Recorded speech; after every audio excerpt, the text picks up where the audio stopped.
Hello everyone and welcome back to the channel. For today's video, I am going to teach you on how you can add an image on an event on Google Calendar.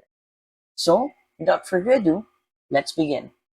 First, log in to your Google Calendar account, and once logged in, you can select an existing event or create a new event. Then, click on that event and you're going to click here on Add Description or a Google Drive attachment. Once you do that, Google Calendar would then give you access on your Google Drive. Make sure that before doing this step, the image is already uploaded to your Google Drive. So, click the image that you want to add and click on Insert. Then, once you're done, click on Save. And that's it.